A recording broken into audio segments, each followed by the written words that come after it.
Alright, here we go. Peace and blessings, everyone. This is Nakia here of Nakia's Peace of Life.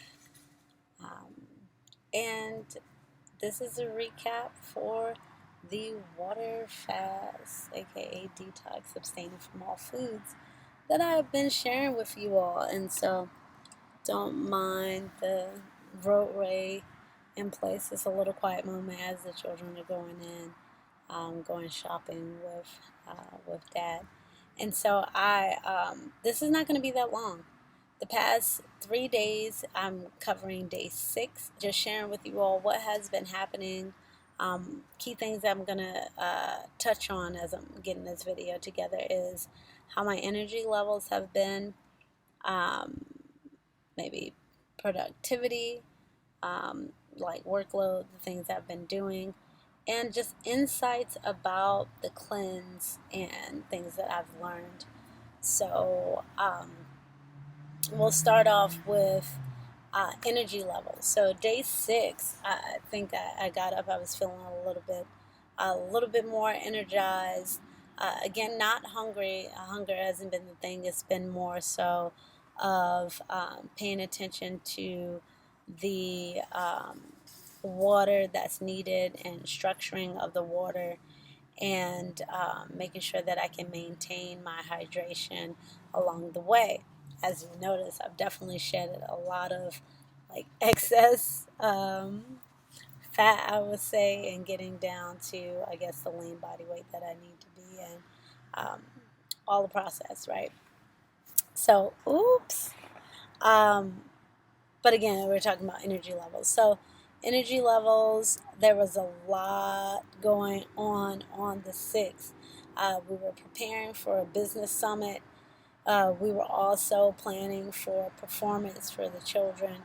All of these things, community outreach, the business summit, helping small businesses. This is with Florence Square's Development Center, being able to help businesses, especially small businesses, to be able to connect with local resources to support their business so they can ultimately thrive. And this was a really good event, but the 6th was in preparation for that particular event and just helping out for that. And I myself was helping out with the youth entrepreneurial portion, and giving our youth ages 7 to 14 the opportunity to be in business, right? Learn a little bit more about business. So energy levels, that was that. I kind of was touching on the workload. We had a performance later on that night. The children, normally I would be dancing. I was not dancing. I didn't want to put myself in a position where I'm dancing and I end up passing out on the floor. I did help in drumming, but it was all about the children. It was all about the children, and they showed up and showed out. These children just had a really good time, and so that brought joy to me, even though I was tired of that they were able to do something so amazing after a day of rehearsal, even though pieces of it is things that we practice. And those that don't know, I've coached for a very long time, and it literally warms my heart. It gives me energy. It lifts me up. It gives me joy. And so it was great joy to see them accomplish the skills, whether they were doing tumbling skills or saying words that they didn't think that they could do, but they did it, and they did it collectively. Those things, when I see youth and adults coming together, working together, that's what brings me joy. That's why I say, I uplift and motivate others, right, to be the best versions of themselves. That's the simple part. And it's like the how, I empower them with, providing them with resources and tools to do just that. And a lot of that is at the core of healing.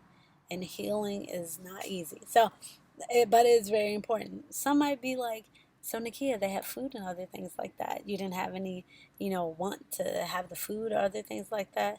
Nah, I'm good. I watched it. I used that as motivation for some that were like, I'm a little scared. And I was like, I haven't eaten in 5 days. You'll be okay. Let's push through. Have some motivation. have some encouragement. You can do this. And I think it helped. It definitely helped, right? Perspective is everything, right? Like, you can do this. Like, don't give up on yourself. And I tell you all, don't give up on yourself. Whether it's you trying to get your health right, or you trying to do something new in your life, don't give up on yourself. You might have to sit down for a while and just, reflect on that. And that's kind of going to my productivity and lessons learned for day 6. And that was just, take a rest when I need to take a rest. I took a quick nap under a table throughout the day, and just to restore and reserve. And that is really helpful. 15-minute naps or something like that. I'll find a video at some point. Before I had my other children, other than my oldest, again, I have three.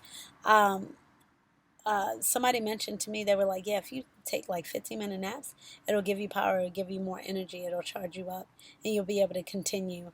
And I really think that that is something to it, right? Little naps in between to recharge, allow your body to shut down temporarily to kind of get that additional rest and then get back started. So that was the 6. It was an amazing performance. After I got home, I drank a lot of water because the water that was there was the purified water. So it was even further stripped down than like spring water, which I had been drinking. And I couldn't drink it at all. It didn't sit well with me. So I kind of did a little dry fasting for that little bit of time. But when I got back, I did that, and I actually had some saline solution, which is basically pink Himalayan salt that I've added into a water mix. And so I added that and then went to bed. I slept so well. We had to get up early in the morning. This is going into day 7.